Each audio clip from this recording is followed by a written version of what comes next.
What's up, beautiful Jellyfish? Tracy. Paul. We just woke up, so if we're a little groggy, that's why. We wanted to do a video on our Vegas recap, and we kind of wanted to start with, you know, what we did like each day pretty much.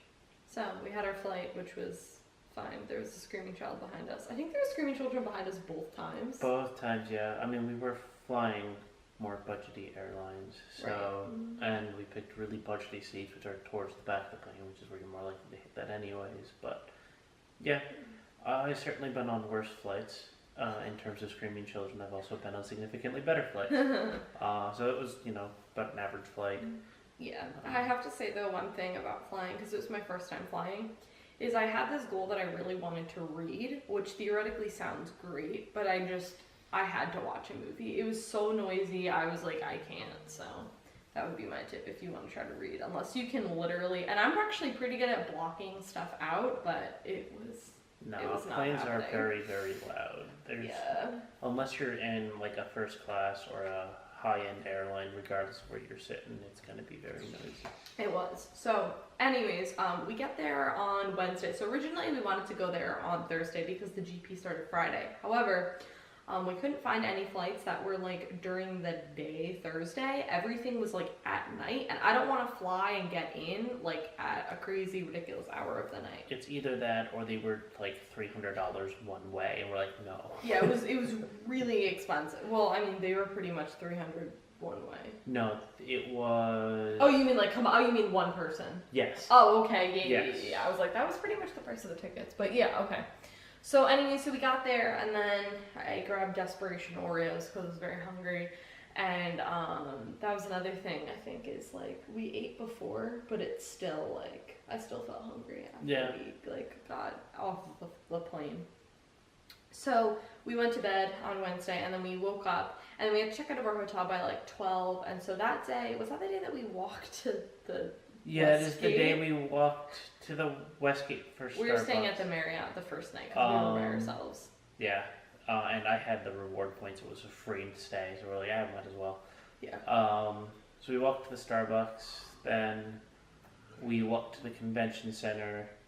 Well, we checked out our hotel. Well, yeah, checked into the hotel. Went to the convention center. No, was this the day that we went to then? No, we did go to the convention center still. We went to the convention center, and then we went out for lunch? Then we went out for lunch. Yeah, we went to the convention center just to pick up cards and stuff first. Okay, so we did that, and then and then I think we went back to the convention center. So then we went to the Strip. Yep. And they have, if you ever go to Vegas, like where we were, was like perfect. They have like a monorail, which was perfect. I kept telling everyone about it. I was like, it was $5 for one person for one way, which is so cheap. So for the two of us, $20 for everything, which was awesome. And then super they budget. did have unlimited use passes. They had a whole weekend pass, but we knew we were only going to go down once or twice. Yeah. And basically, the unlimited uses force you to go down twice a day. Right, or to make it at worth least it. for the single day to go down twice there and back for it to be worth it. The 3-day pass, I think you only have to go down once each day, but we only went down twice, so we knew it wasn't going to be worth it. So we just decided not to like do that, but we went downtown, and then we first we were looking at like a couple of places, and we came across this menu because we looked at a ton of the menus called the Yard House. And it was delicious. I went there and we were like, hey, like I'm vegan, like, you know, what like stuff do you have like, you know, for options? And so they have a ton of like, we buy like the Gardein products, which are like meats. There's like that and like Morningstar and like Beyond Meat. Those are a couple popular ones, but we love the Gardein ones. And so they were like, they had like a ton of those online, and online it showed that they were all vegan. And I got there and they were like, no, like cross-contamination, like whatever. It was like more than cross-contamination though, with like how they were cooked. Like I don't remember, but they like weren't fully vegan. So I was like, okay, and then they were like, well, we have like this burger, it's like vegan burger, and like the waiter was like, listen, like I'm not vegan, but I get it, and it's like really delicious. And I was like, I'm not really a burger person, like I don't want it to taste like meat. I'm really freaked out about that. That's like the one thing that I don't want to taste like meat. We can get other things like vegan chicken, that's fine. I don't want a burger to taste like a burger. Burgers freak me out. Got it, it was amazing. It was like quinoa and mushrooms. I'm not normally a mushroom person. It's like my least favorite vegetable. I do not like mushrooms. and it was amazing. Paul had some. I got a bite of it. It was really good. Really They took delicious. all of the attention put to her, so they messed up my order a little Yeah, bit. they messed up Paul's I order, mean, but, yeah. I asked for a barbecue burger or a barbecue bacon burger, and I just got a standard cheeseburger. So I was a little disappointed, but I ate it half of it. I took when I took one bite, I ate half of it. Because we were so hungry. I can't now ask for it replaced because I ate half the burger, and yeah, whatever. Most people check, I feel like, before I was really hungry. they go, but we were really hungry at that point. So we did that, and then we got drinks. I got like a watermelon margarita, which was so good. And then we checked out our waiter was super awesome. Like the owner like came out and was like, hey, how can I help you? It was like really nice. So then we went to Sprinkles Cupcake Place, which actually has other locations, which I didn't know about. But they had one vegan cupcake flavor, and it was red velvet. And I used to really like red velvet, and then for some reason, just the thought of like the cream cheese and like I guess too with going vegan, I was just kind of like, like I'm super weird about like certain foods. Like it's hard to explain. But we went there and I got it, and it was actually really good. Like I think sometimes the cream cheese was just way too much, and there was a lot of frosting, but it felt like I think because it was the non-dairy option, it just tasted so much better. It was really good. I had a non-vegan one, and it was the frosting was too much. Yeah. On those, it was like.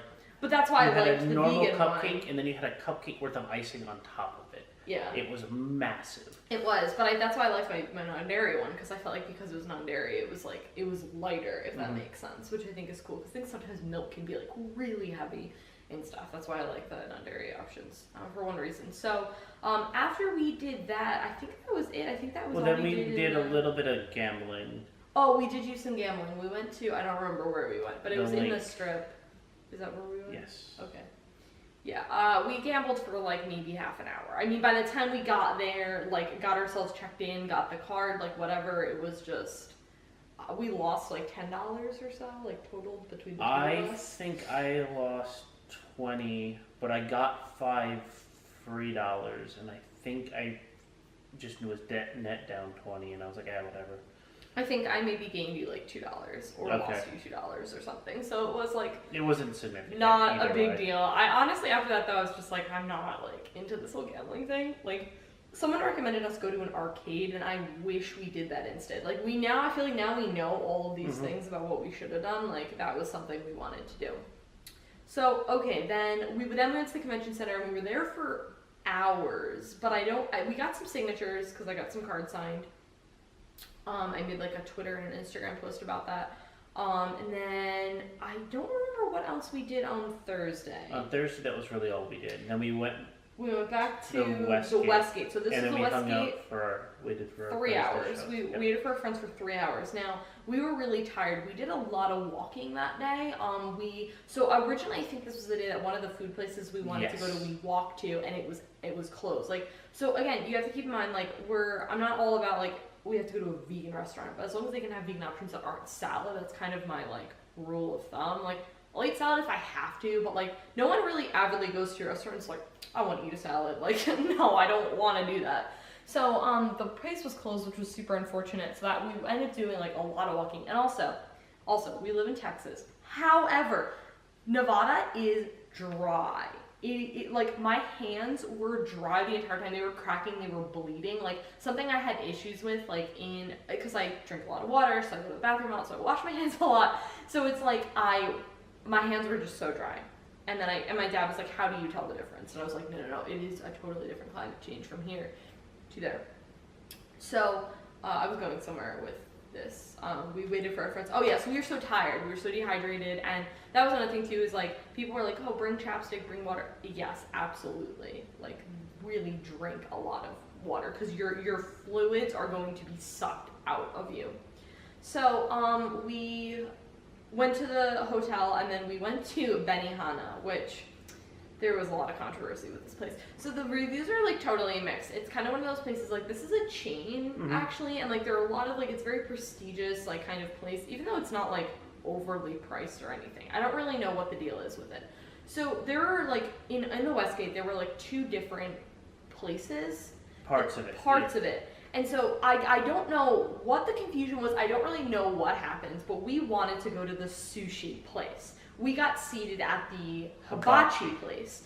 which in theory would have been fine, but like I wanted like a cucumber roll, and like I can't. Neither of us wanted anything that was on the hibachi. Right. We just wanted smaller. We wanted smaller, like little like plates to kind of like make up a meal, and so like they sat us down. We ordered that, and they were like, "Wait, like you want to be sushi? You want to be sushi place?" We're like, "Yes." So they changed our seating. So we're like, "Okay, sure, fine, like whatever." So I ordered the food. Food was really good, actually. I got like 2 cucumber rolls and really rice because there wasn't a whole lot I could eat there. I don't remember what you got. You got some sushi shrimp thing, tempura or something like that. Something like that.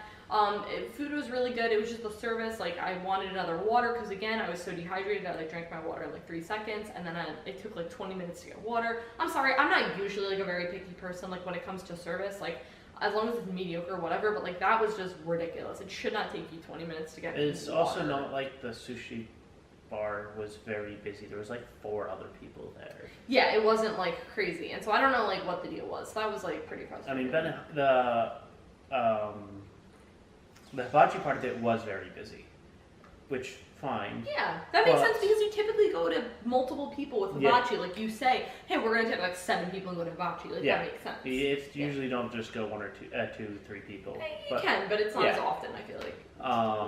But yeah, and so we're a little disappointed by that. Yeah, so that was really frustrating. And so, anyways, we were really tired, and so we had to wait for our friend's flight because we were staying with our 2 friends, which was really exhausting because we had to wait 3 hours for them on Thursday night. Yeah. So it ended up they didn't get there until like 11:30 or so. So also keep in mind too, we're on the time zone change. So in Austin, we're behind 2 hours. So we're ahead of them 2 hours because it's 2 hours earlier there. Yes. Okay. So it was really disorienting too.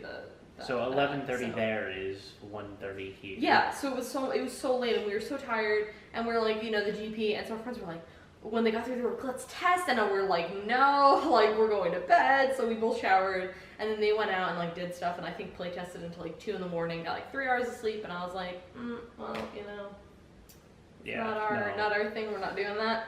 So we slept, and then we woke up the next day, and we were all playing, all 4 of us. So we were with our 2 friends, Steven and Mike, and we were all like gonna play in the main event. Then we had like a ton of other people from ages go, which was super awesome.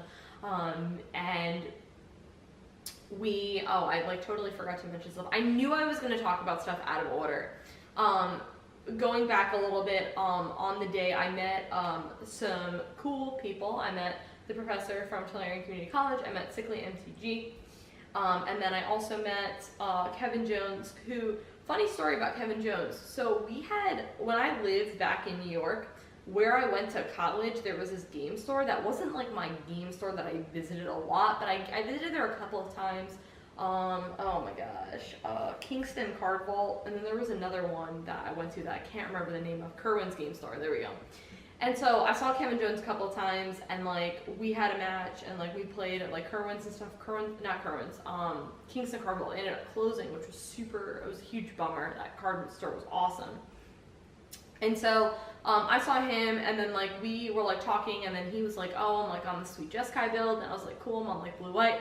And so like we like shared necklace, which like I didn't show anyone like my necklace at this point. So Kevin Jones, pretty special person.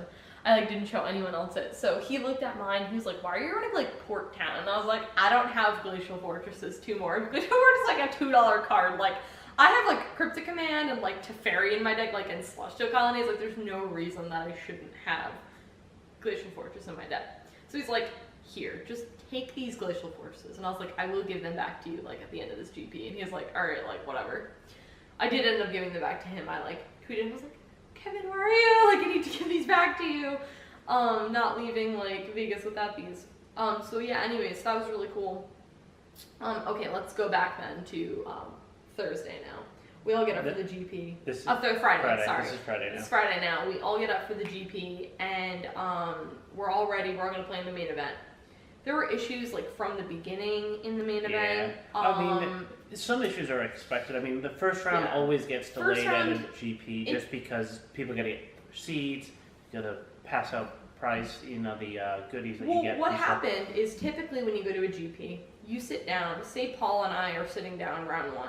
And we each get our prize support. I don't play Paul in round 1. That is not how that's supposed to work because people are filling out deck lists and stuff. And like, especially in the first round, like when there's so many people, like you should not know what your opponent is playing. So like I theoretically could be a jerk and look over to see what my opponent is playing. You should not do that, but I'm saying people can. Or you can be like having your deck out where you like have your cards laid out, or like your deck is right there. Like it just shouldn't happen. So like they didn't get people seated at different seats in this GP. So like theoretically, I mean, we did our deck list online, which would recommend do your deck list online, seriously, and you can edit it. So like you can go back in and like change cards if you do end up. Yeah, I changed it 4 different times, and one of them was 2 hours before the event started. Yeah, so like you can do that, moral of the story, and I would recommend that instead of scrambling to write your deck list, you know, like whatever. So anyway, so we didn't end up changing seats, so I'm pretty sure like some people had an advantage round 1, which I don't agree with. I think that's very incorrect and not well, fair. Most people,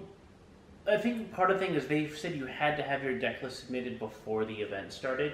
That's so like any event. So I mean, the point is they weren't seated going around collecting deck lists because everybody had already handed in their deck list. No, they were doing that. Really? They were doing that before round 1. It was a huge. I don't know why they did that. There was a well, I mean, lot that of was issues. my point was for round 1, you didn't necessarily know who you were going to play before because you weren't necessarily already sitting next to them at a table because people were just sitting down waiting for. Yeah, but I'm saying, but once they said, hey, you're going to be sitting down you're going to be sitting across from this person, there were people still filling out their deck lists, is what I'm saying. So I would not recommend doing that. That is not a good idea in my opinion, to be rushing and scrambling, but also too, people shouldn't be looking at what you're playing, but whatever.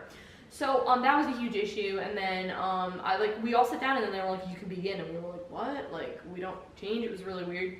So we play. So anyways, we didn't get played. We both. No, I had to buy the first round. You got to buy the first round. My opponent didn't show up, and then. My first round I played, in fact. Which was funny. 3 games.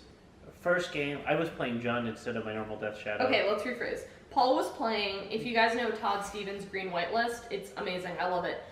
Take out the white, take the green, and then take Jund, and then you match the 2, and that's what Paul played. It was kind of like a poor man's Jund. It was not great. Let's say that. I wasn't really happy with the way Death Shadow was going to play within the meta, or at least the way my deck was built for Death Shadow, and so I'm like, let's see what we can build with Jund. We built it the night before we left, and that's kind of what happened. Yeah, so that's what it is. So I was playing Jundish. And so I was playing against Infect. First match that round, I just steamrolled Infect. He just put, I guess, Blood Braid, smack game. I kept them off lands, and so they just couldn't do anything. Second game, I got mana screwed hard. I kept a 3-land opening hand and never saw a 4th land. I had 2 Blood Braids in my hand, and I was like, I'm gonna draw 1 land in 4 turns. I mean, that's unusual that you go 5 turns, 6 turns without drawing a land. And I just died to Infect before that could happen. And so, second game was, it happens. Yeah. Third game, it was either I was gonna win this turn or I was gonna lose this next turn. There was no other way it was gonna happen. I had 2 removal spells in my hand. And I'm like, okay, swing. They go down to 1 life left. I'm like, okay, I have 2 kill spells in my hand, full mana open. And they go, animate their Inkmoth next, so I go, kill it. They go, dispel. I'm like, okay. Fatal Push, dispel.